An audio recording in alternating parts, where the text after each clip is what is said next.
All right, we're back. Episode 9, Go Full Amazon. Go Full Amazon. Jen and Tara here. We also have a special guest that we just roped into our podcast. We literally just grabbed her out of the coffee shop. We really did. We told you guys all that this is really coffee talk, and like for real, this is really coffee talk. Like we are with our friend Danielle, who's another one of our manic friends, and Danielle and I have actually a history of soccer coaching together. We have a very fun friendship that just kind of has evolved over the years. So Danielle and I met, to do some other work that we're going to do. We're going to do some PT, physical therapy, pelvic floor seminar for our gym, and then Tara came along, and now we're all talking together for our podcast because why not? Yep, that's what we do. Right. So today we were going to talk about, we wanted this episode to be about connection. And what we have found is that over the last couple of days, weeks, or whatever it is for the summertime, that we've kind of all been a little off in our connection. So today we wanted to talk about connection and kind of where we're at. Yeah. So as we always do, I want to start with our quote for, our intention of our podcast tonight.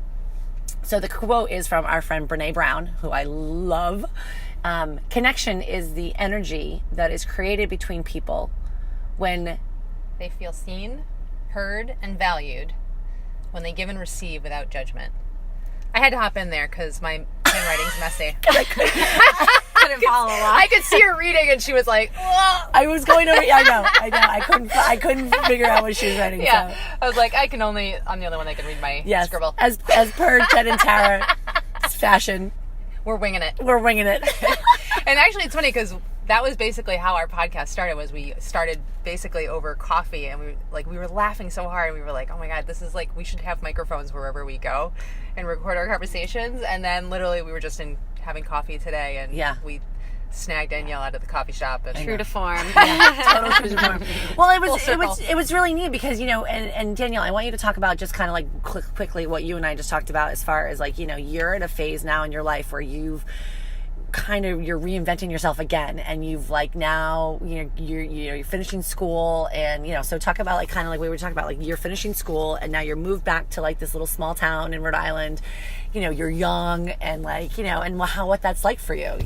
Yeah. So I think what we were kind of just talking about is how your focus really determines your environment and who you end up surrounding yourself with. So right now, obviously, I'm just starting a new job, and I'm kind of in a different place that I was, over the past year.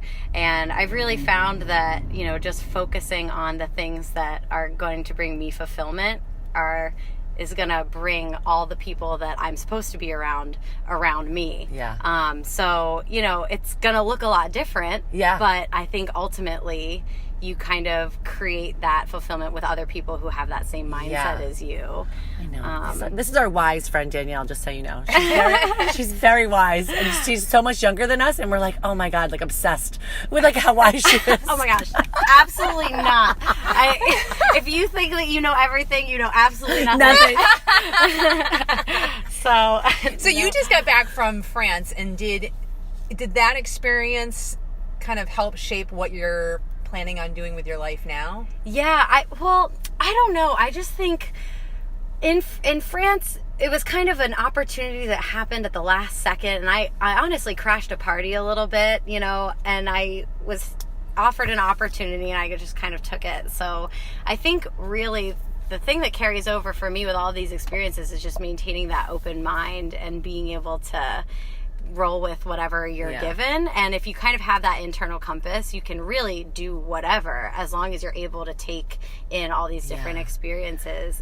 But I think I kind of just move forward with that same attitude, And I love that, because I think that like when we talk about, oh God, we've talked about so many things on this podcast, but I think that like, I know for me, like we've talked about like, being stuck, or being like, in these places where we think we should be, or like we judging ourselves like over like what other people are doing or things like that. Like I know I've suffered from that in so many areas of my life, that like it's so nice to hear that. Like that is such a great statement. Like if you have your own compass, then that if you go with the flow, like it's all going to work out the way it's supposed to. Yeah, and being okay with it not being exactly what you plan. You know, you have sort of an understanding of what brings you joy, but you're not rigid in that mentality either, because you know, a lot of times if you and this is something I always had issues with too, not when I was younger, because I'm pretty young still, but I've in the past 15 like being like so attached to like the plan, or being so attached to like an outcome, and then when that doesn't happen, because oftentimes it won't, it just like ruins your day, or it totally throws you off track for like a certain amount of time.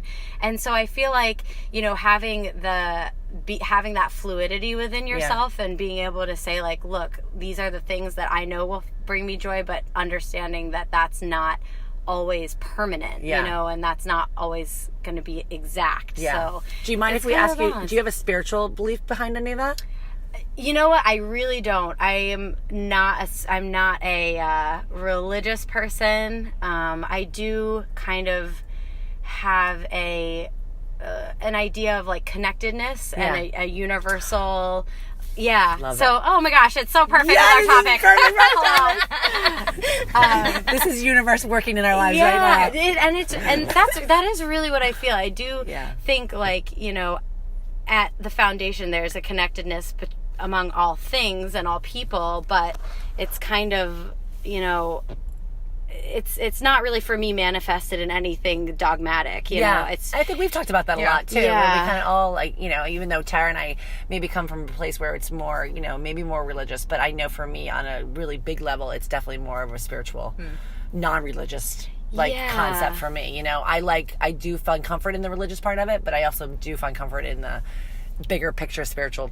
Yeah, and I think it's interesting how we all kind of arrive at the same answer. Yeah, you know, and if you kind of marry your personal experience and like your understanding of reality with whatever your belief system is, it's like we kind of all end up in the same place of like appreciating, you know, everybody and not thinking of yourself as separate, but you kind of are. You want to have that idea of being a part of something. Well, it's so funny you say that. So, like, what kind of happened, I guess, you know, Tara and I were talking about, like, what happened over the last couple of weeks. Like, I had a good friend of mine who had a very tragic death, like, in his family. And it was just very sudden. It was very sudden. It was very quick. And when I got the information, I got the news, it was like I automatically wanted to go into connection mode. Like, you know, not necessarily with him, but, like, definitely with, like, my own, like, circle and bubble, you know what I mean? Like, I wanted to reach out to like a sister that I was having a little like discomfort with, or like, you know, any family members that I was like feeling disconnected, and then I was like, oh my god, my friends, and like I knew that like those kind of moments I was like, oh my god, I'm feeling like I'm disconnected. And that's kind of where this kind of all started too, you know. And it's funny because you're talking about that, because you were saying how you didn't want to focus on like the negative things, but I feel like when big negative things happen in our lives, that's when actually we either do two things: you isolate yourselves, or you turn to connection. You know, like even like big things in the world, like when we, you know, like 9/11, like people kind of dropped their differences and came together in connection. And, you know, and I think that's a good place to be. Yeah, and it was funny because when Tara and I were trying to think about, like, you know, this is how Tara and I are.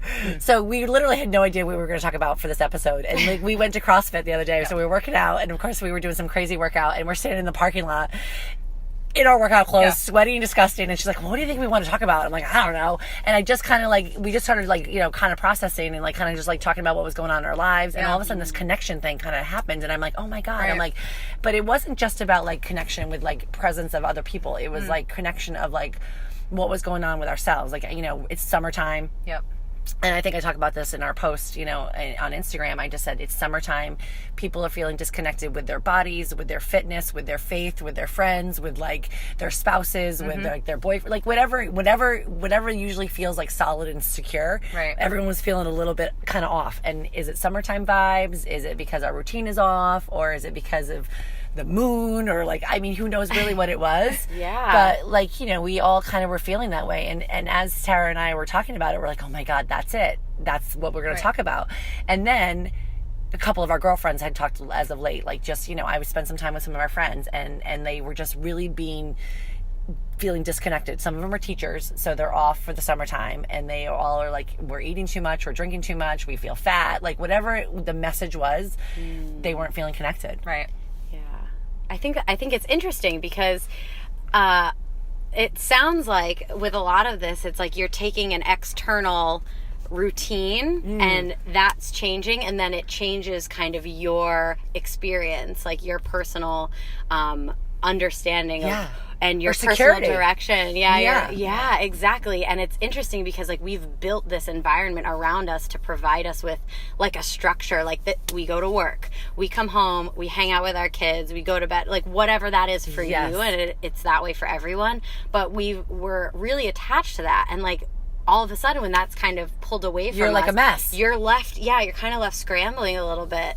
And I mean, I found the same thing. Obviously, I've just moved down. Like, you know, a lot of things are changing. A lot of things are in transition. But I was actually just in a yoga class on Main Street, and we talked about change and how, you know, embracing change and being part of the change is ultimately going to create the least amount of dissonance and like lack of understanding. And I think we kind of, the more you resist that, the more difficult it gets. You know? And identify it. I think the part of it too is that, like, you know, the minute that I say, God, I'm really feeling like a little disconnected, or I'm really feeling a little squirrely, or whatever, the minute I do that, like the power's gone usually.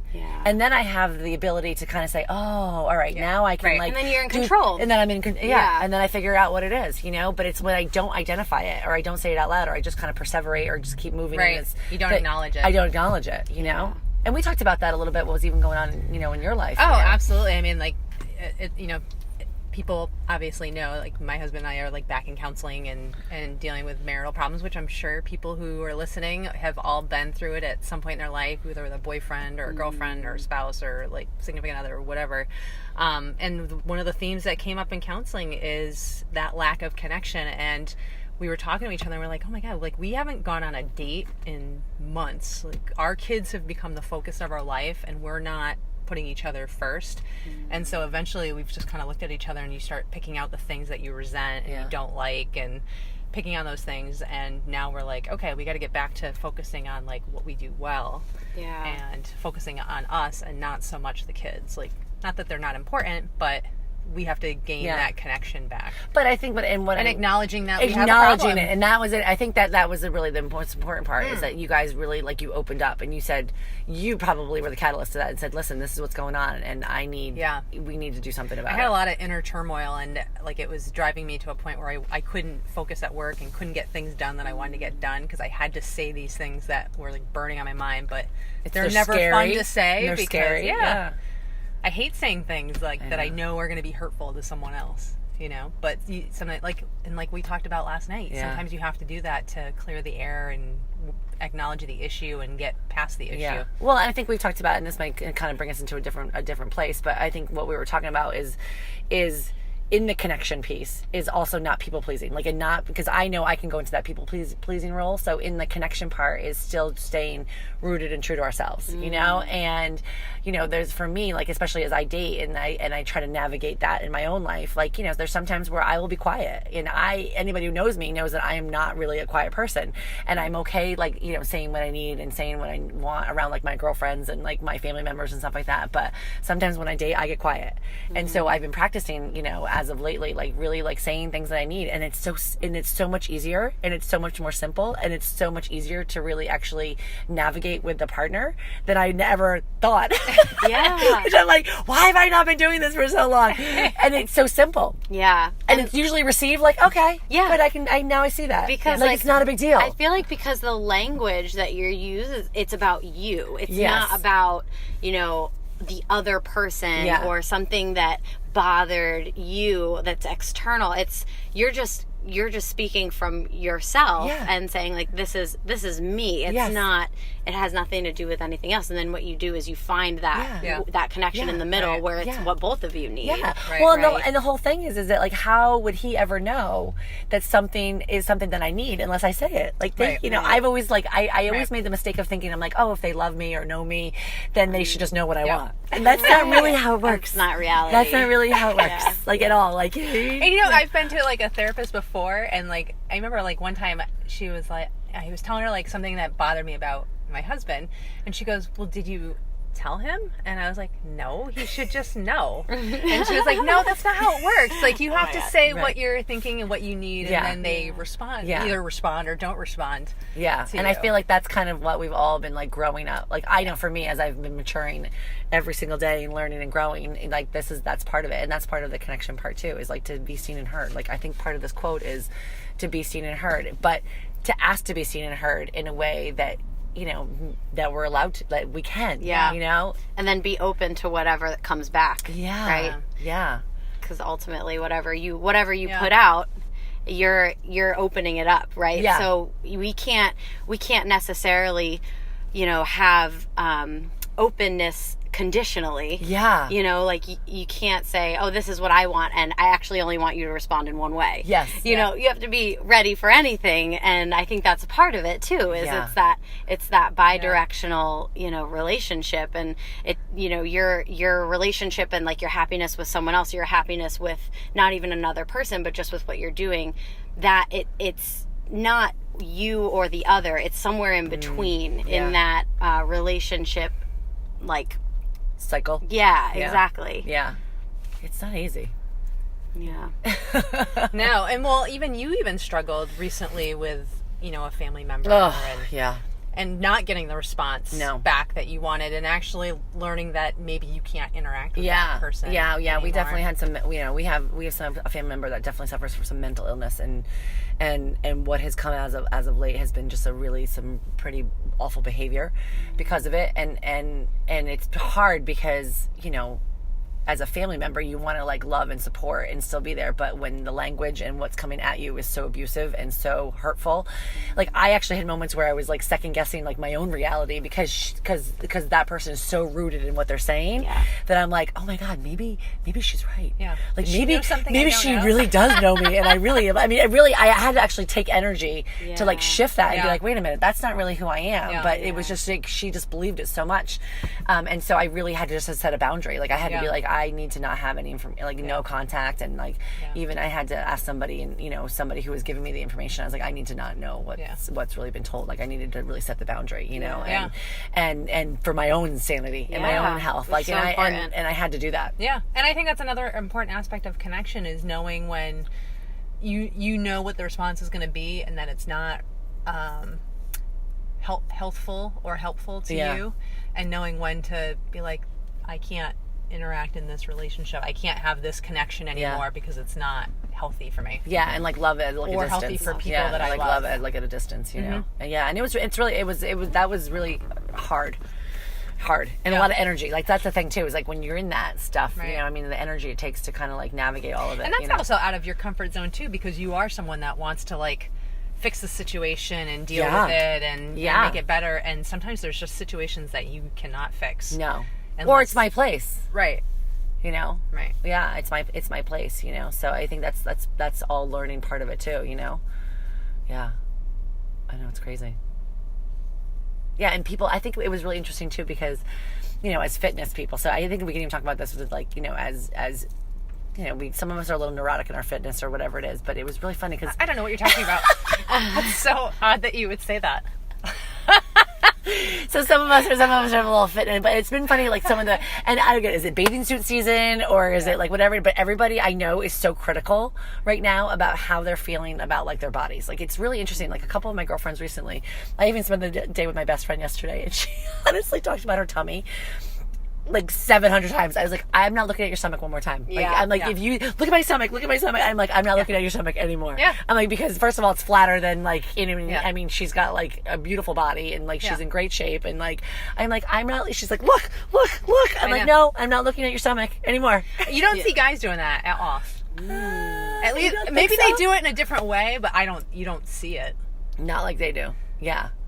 I know, it just seems like part of that whole, like, you know, that connection to self, I think, is really what I kind of was thinking about when I saw that, because it seemed like everybody was just kind of in that mode where like not happy with their bodies or not happy with what they're eating or feeling like some sort of dysfunction. Well, you and I said that when we came out of CrossFit the other night. Like, even we did it. We're guilty of it too, because we were like, oh, we're so squishy right now, and like really, like anybody else like walking by us would have punched us in the face and then shut the hell up. Shut up. Yeah.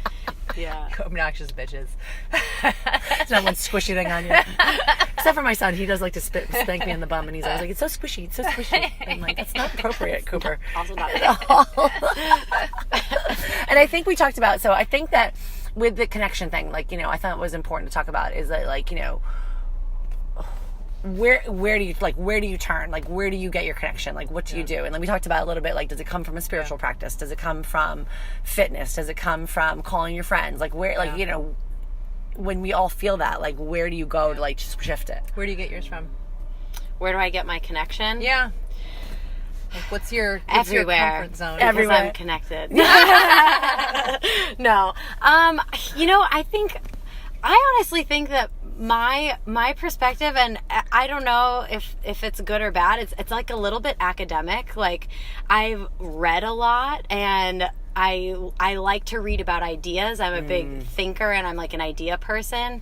And so a lot of my thoughts about connectedness comes from a lot of like books about like the cosmos and like the universe, and a lot of philosophy, a lot of like Alan Watts, like some of these people who I've read and who I really kind of turn to when I'm having like larger ideas. That's really where I get it from, which is kind of weird. You know, I've never really been a super outwardly connected person. Like, I have all these friends, or I have like a huge support system, but it's more of like a feeling and like an understanding is kind of where I've gotten it. And I think a lot of the people that I've kind of come across in my life have, luckily for me, had these same thoughts, and I've kind of learned from the people that I've met, you know, and I've been really lucky in some of my relationships where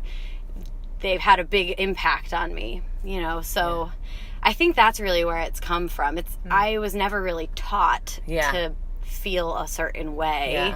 Or do anything, I don't know. Yeah, I think you have to cultivate it on your own. Like, I don't think anybody can, like, how you connect is going to be different than how I connect. I think that's in how you do too. And but I do love that, because I'm definitely one where it's like, if I'm feeling that way, I want answers. Like, I want to know the solution. And I'm a book person too. Like, I go to books very, very, and I know, because the books help me settle. Like, they make me quiet. They make my body slow down. Yeah. But I also like to have my brain engaged a little bit, you know? So I do that too. I definitely do books. And I love, even if you're reading a book or you're listening to a podcast or something like that, you're connecting, you know, and it's like you're getting the insight from other people, but then you have the ability to analyze that and think for yourself, okay, what does this mean for me in my life, you know? And I think that just that process of critical thinking is a process of connecting. You're connecting with ideas, you're connecting with something that's bigger than yourself, but then you go and apply it to your life, and then it's meaningful. And you take what you need, and then you leave the rest. Like, there's always that whole philosophy, right? You take what you need, and then you leave the rest. Right, yeah, because not everything is gonna be realistic or pragmatic for everybody. But what about you?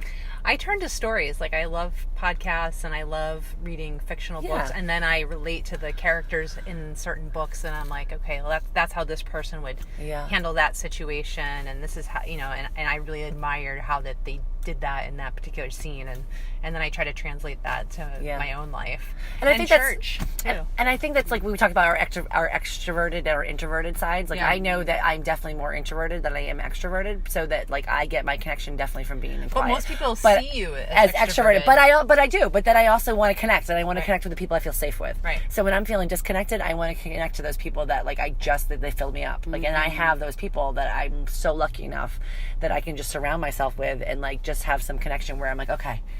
Okay. You know, which, and not to put pressure on them or make them responsible for that, but I just know that, like, that's what makes me feel good. See, being more extroverted in terms of going, because I'm not that extroverted. Like, I go and hang out with people, but my comfortable place is to be home, like, cooking, listening to my podcast, reading my magazine or book, and not having anyone around me. And the way I connect is, like, forcing myself to be in group fitness classes and, you know, working in a job where I have to talk to people all day. Great. Yeah. Because otherwise you'd be by yourself. Yeah. Because I used to work out by myself, and I couldn't figure out, like, why I was so miserable. And then, you know, actually Manic was like the first time I had ever done like group exercise, and now Look what happened. you know, so many things have come from just that one decision. Yeah. Isn't that crazy? Yeah. Yeah. People that I never would have like met or talked to, or, you know, it's pretty cool. Yeah, well, it's just what Danielle was talking about. Like, you find your, like, you do what you need to do, and you find your people. Yeah. Yeah. We were talking about that So before you true. came here. Yeah, it's amazing. I love it. That's what it's all about. That's the connection. No, right? like when you were in France, you know, just, you know, talking about connection and stuff, how are people there? Like, how are the people, like, in terms of, like, relationships or Yeah. talking like this? Or... Right. Well, I met a couple of really amazing people when I was there. They were people we stayed with. So we were traveling, hiking in the Alps. It was like 70 miles, and basically we stopped at different people's houses who were hosting us through a company that we were working with. But you know, there's one woman who I'll never forget, and she kind of sat down to dinner with us and talked us through kind of her style of living. Like, she kind of works her own farm, she hosts people, and that's how she gets her income, but really she gets her energy from meeting all these different people. And I really found through not only traveling to France but to other places, is that there's a lot more of like a welcoming and collectivistic mentality in a lot of these other places than what I've we been have to, here. that I really admire. Yeah, maybe more than what we have, and we might not realize it that we have it because we live here, and so we're kind of like caught up in that dynamic that we're used to. But when you go somewhere different, I feel like you see all of the great things about where you are, hopefully. And one thing that I noticed there, especially with this one experience, was that just like a big sense of welcoming and wanting to learn and understand, to exchange in a couple days that we had together, you know. So yeah, I would say that was really one big thing. It seems like whenever I listen to anyone talk about like traveling anywhere across the world, one of the things in the way people connect the most is like over food. Like, I don't think we sit down and have dinners. the foods. Yeah, and not even like eating like we do eat in abundance and we grab food on the go, but we don't actually stop what we're doing and sit down, Like, savor with the friends, meal. savor the taste Yeah. of the food, savor the company, engage in conversation. Yeah. I don't think we do enough of that. Yeah, and I think they're a lot more connected with their food too. I think just generally, not even just the act of consumption, but like the cultivation is a lot more embedded in their culture than maybe it is here. And I find that when I have a meal that I helped prepare, that I went to the farmer's market or something with a friend, that meal means a lot more than one that maybe wasn't prepared in the same way, or that I didn't put that much energy into.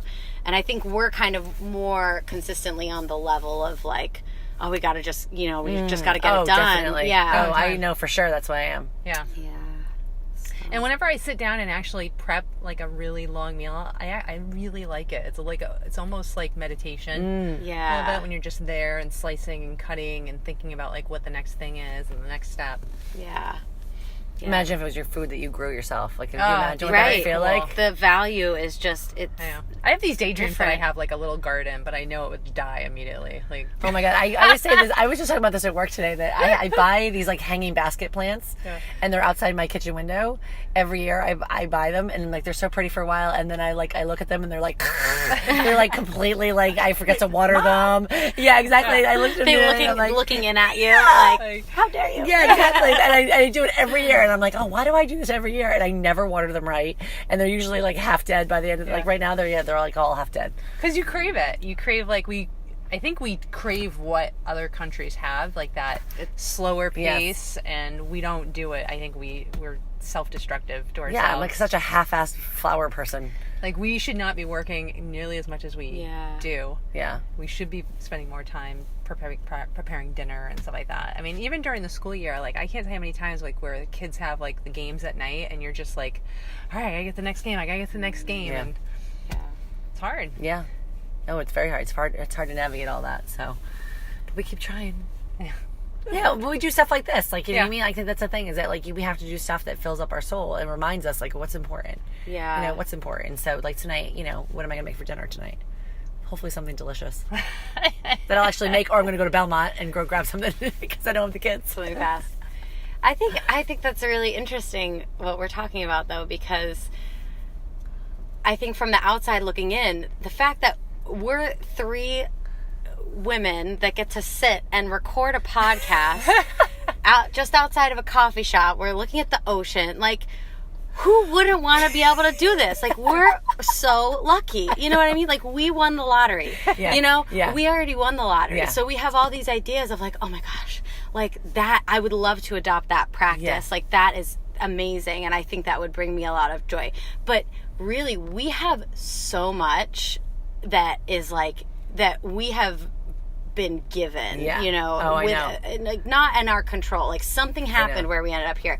Part of it. Yeah. You know, and like, I think I've recently I was reading a book by Kaiser Khan, and he when he was telling stories about when he immigrated to the States from India, and how his experience with Americans was like so amazing. Like, we were like, he would ask a question and he would get help. Like, people were really open and had just like this positive energy and this like life to them because we had so much freedom. Like, we weren't necessarily worrying about only things that are providing us with safety and with shelter and with, you know, food. You know, we don't have to worry about that, so we get to worry about things that are, you know, Really a little not different. What am I going to make for dinner tonight? That's what we That's what we true. have to That's a worry good about. perspective, So Danielle. it's like, I'm sure that when people come here, like, they probably see things that they would want to be able to adopt, but maybe they can't. You know what I mean? Like, it's just, it's different, and you can't ever know what that's like because this is where. Well, I think you brought up a good point about just us 3 sitting here recording this podcast. Because if you, I mean, like, look at Saudi Arabia, where they just allowed women to finally drive on the road and get their license. Like, we take that freedom for granted, as females now, and we have so much privilege here. Yeah. An opportunity. So true. Well, not only that, but just even like, you know, where we live. I mean, it's so funny. Like, I mean, you're right. Like, we literally are looking at the ocean right now. Yep. Like, we're sitting here, like staring at the ocean. You know, I mean, it's unbelievable. Yeah. We actually drove around like gangsters last night, listening to. So you could do both. You can have your gangster time and your ocean time. I know. It was. We were like, look how great the ocean is, and then put on some like Biggie. Yeah. I know, and it's so funny. We did like yesterday. So talk about connection. Like, yesterday was one of those days where I got to like spend, like, you know, even though my best friend was talking about her tummy the whole time, but like it was like the best day. Like, I really did have like one of those days where, like, you know, we went to Manic in the morning at 6, and then we went to CrossFit at 9, and then we picked up her daughter, and then we went like back to home to Rhode Island. Oh, I have to tell a funny story. All right, so I have to tell, so pause, but I have to tell this funny story. So she and I are in the coffee shop. So this is like, again, we've been friends since like 3rd grade.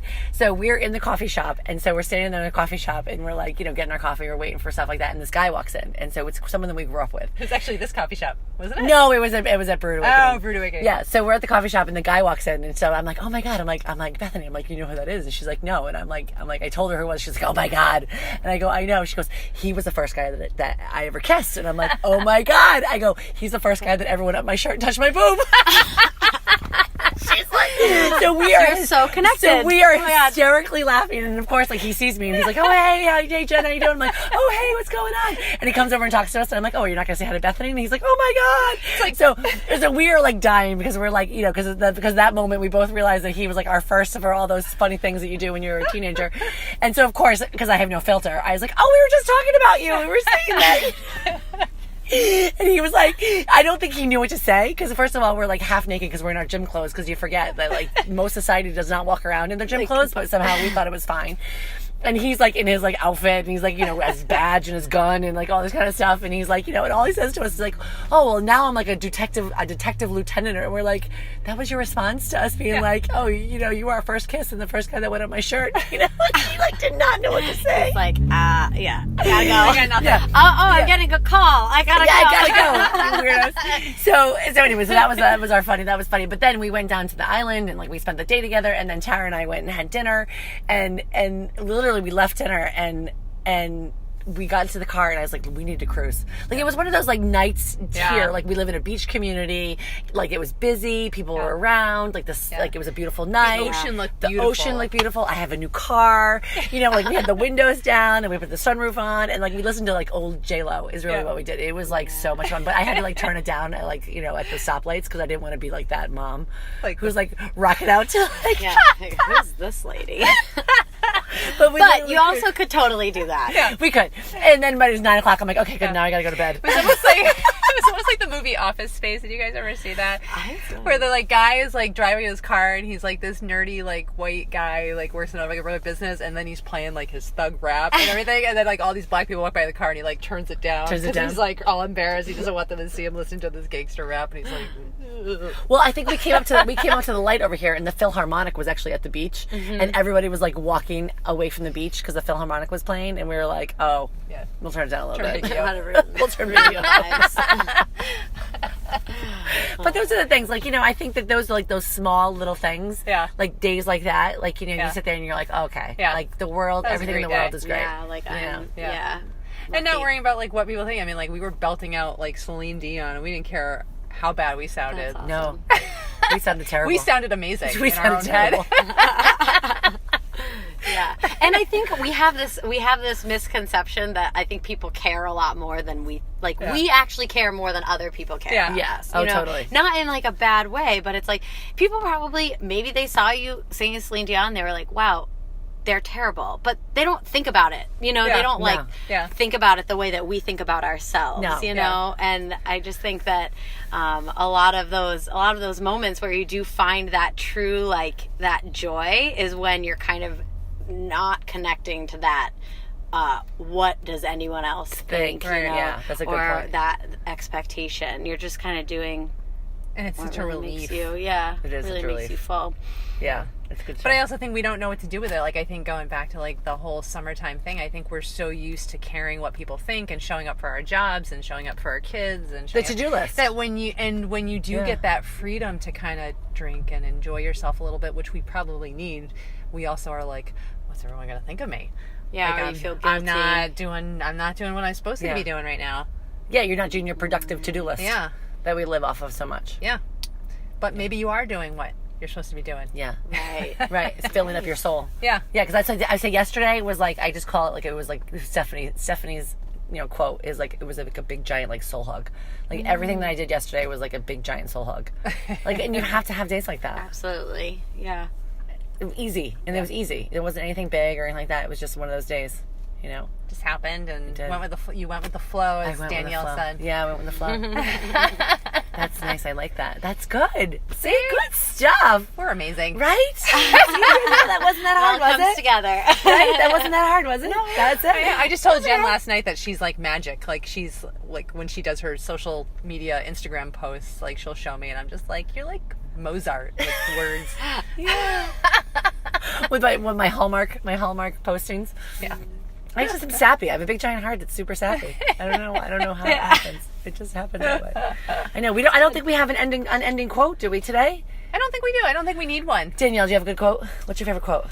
Off the top of my head, I have nothing. You got nothing. I have absolutely nothing. Just take what they said at yoga today. It was actually really. It was an Alan Watts quote, but I can't remember it. Nothing? I can't think of anything a good one either. I got nothing All either. right, good. That's okay. That's You know okay. what? This was just a giant soul hug. That was. That's our way Thank to you end for it. joining us. My pleasure. Thank you guys. All right. Next episode, 10. Thanks, everybody. Bye.